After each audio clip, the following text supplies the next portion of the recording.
There always seems to be, something needing to be cleaned or fixed or beautified or restored. For instance, our punch list of home repairs is never completed.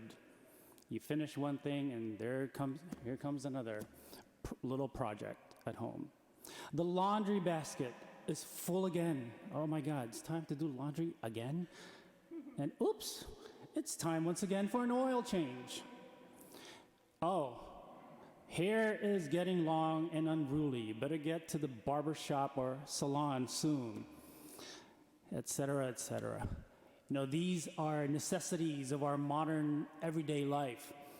And many of us are meticulous at keeping up with such tasks. But do we give attention to our spirits?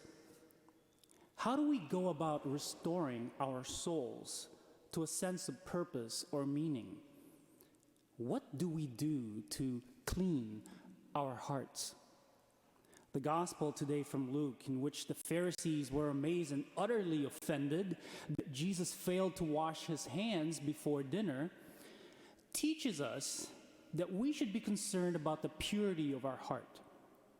Jesus is not telling us that washing our hands is a bad thing, nor that cleanliness is not important. Nor is Jesus telling us that looking good and acting proper is irrelevant. No.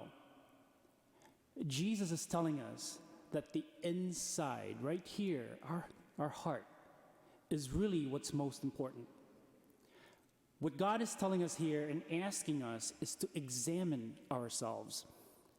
Are we hypocrites like the Pharisees, who are concerned mostly with external things? Do we lack in charity and justice as long as we go through the proper motions at the correct time so we could look good in the eyes of others? See, that's what Jesus speaks out against. He doesn't want us to be regular in our church attendance, displaying our piety at Mass, or be so vigilant in our studies of Scripture if in our hearts we have thoughts of pride or of contempt, or if we have no charity at all in our dealings with others in everyday life, or if we are unjust or dishonest to our neighbors. We can hardly call ourselves Christians if we disregard the spirit of the law, not just the letter of the law, but the spirit. And all we do is meticulously observe, the conventions of religion, but forget that religion is about a heart given over to God and God's people. We need to give attention to our spirits. We can clean our souls, Jesus says, through alms, giving to the poor and those in need, not from our extra, by the way, but from our own need. We restore our souls when we purge ourselves of our own needs and concerns to bring hope and promise to the life of another.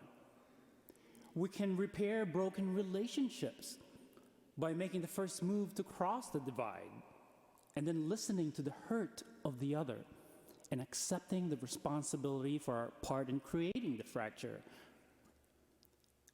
Let's practice what Pope Francis calls integral ecology by recognizing that the deepest pollution in our world is our failure to perceive the excluded and discarded among us as fellow creatures and members of the one human family. Thank you for joining us for the celebration of the Mass today. It's a blessing that you are with us. Every broadcast of this liturgy goes out to hundreds of people and hundreds of people all over the world. It's been an enormous blessing. If you'd like to support this virtual ministry of OLPH, please go to our website.